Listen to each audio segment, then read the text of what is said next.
A developing story out of Virginia this morning where a local city councilman was set on fire after a man forced his way into his office yesterday.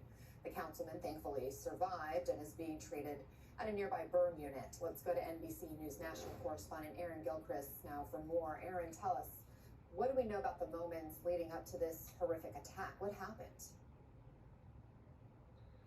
Well, Anna, we're still trying to piece together details from law enforcement here. We know as it relates to motive in this case that police say this was not a politically motivated attack on the city councilman there. They say that he and the suspect in this case are known to each other and that the attack stemmed from a personal matter. If we back up to yesterday morning, it was in the 11 o'clock hour, as we understand it, that someone forced their way into the Showcase magazine offices on Main Street there in Danville, Virginia.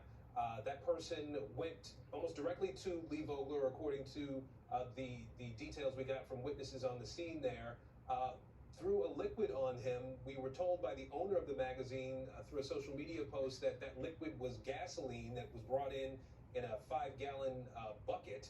Mr. Vogler ran out of the office, according to the owner, yelling the name Shotzi Buck, and then the suspect lit Mr. Vogler on fire and took off in a car. He was caught a few blocks away. Now, police have announced the suspect in this case is a man by the name of Shotzi Michael Buck Hayes, and he's been charged with attempted murder as well as malicious wounding and is being held. We understand he had an arraignment scheduled for this morning. He's been appointed an attorney by the courts there in Danville.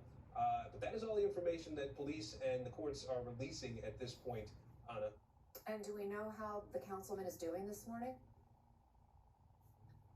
You know, again, law enforcement has been very tight-lipped about this case. I spoke with a police official this morning and asked that very question, and he said he didn't know how the councilman was doing, that he was airlifted yesterday, and that's all the information they had available at this point in time. We do know from the owner of the magazine that Mr. Vogler was awake and talking when he was taken away by medics yesterday. And so, Anna, that's the only good sign, I think, at this point about his condition in the moments after this attack. Just terrifying, horrible story there. NBC's Aaron Gilchrist, thank you for that.